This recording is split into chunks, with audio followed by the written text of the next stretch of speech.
Good morning and welcome to a coffee vlog. So today we're going to make a cafe latte. I'm going to show you how to steam the milk and how to put a pattern on the top.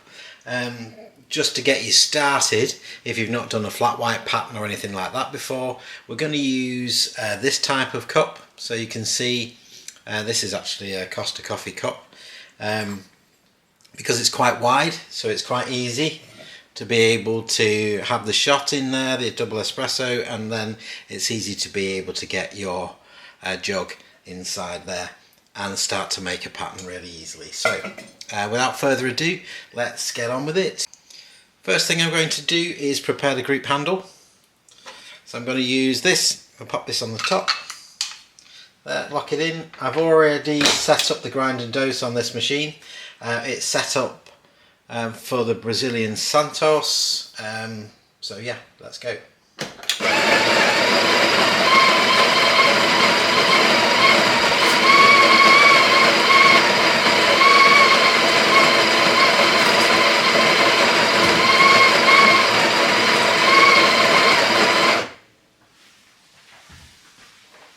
Okay, so we have 18 grams of coffee grind.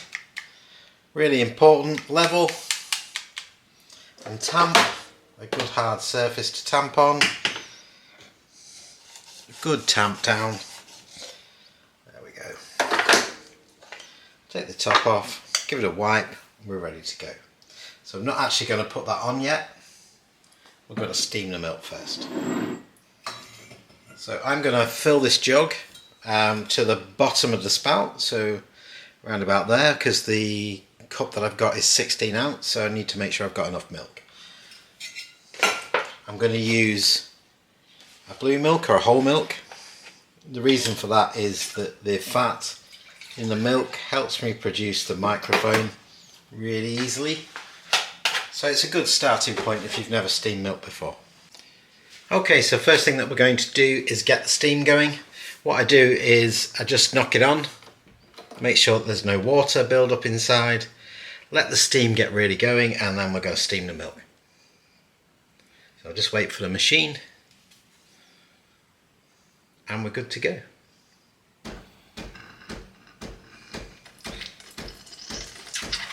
So as you can see, the first bit of steam there was water, and now we're producing a really nice lot of steam.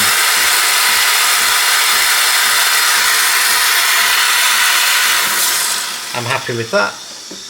I'm going to pull that out, pop that just inside, knock the steam back on again.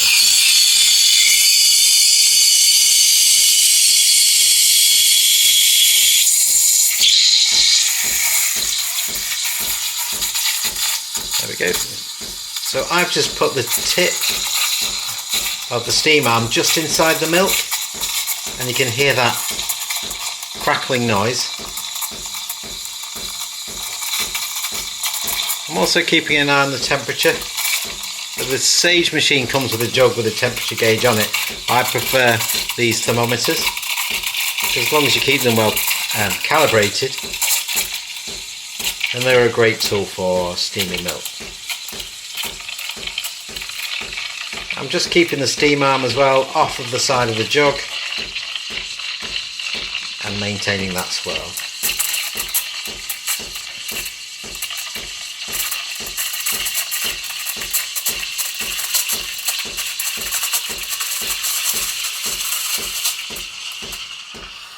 Okay, so I'm going to take that up to just over 120, knock the steam off,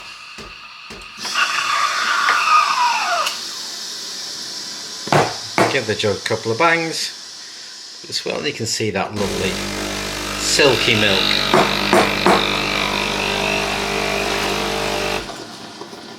Massively important, nice damp cloth, pulling the machine away.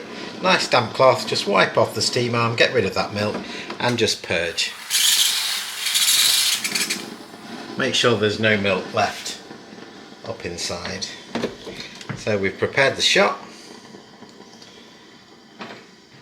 pop the cup underneath, double shot, and off we go.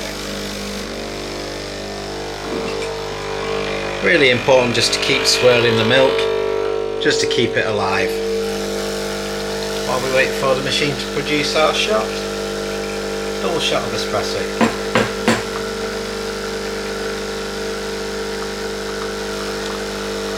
I like to run the shot as close to the back of the cup as possible, just to get a really nice crema.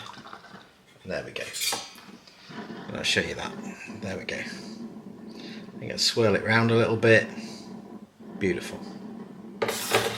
Okay, we'll go straight to the pour. Okay, so we're going to pour this. So I like to spin the espresso round. I like to try and keep the milk alive. So I'm going to mix the milk around twice, maybe 3 times. And then starting at the furthest point, I'm going to drop it in and start to make that pattern and then bring it back. There we go. And there you can see that we've started making a really basic pattern on the top of the coffee. Really easy to do. I'll show you one more. So tilting the glass, tilting the cup, spin it round a couple of times, still tilting, start at your furthest point and wiggle that milk back. You'll start to see the pattern, bring it right back and then draw the milk across to finish. And you get this beautiful little pattern on there. Have a go, see how it works out for yourself, and I will see you next time.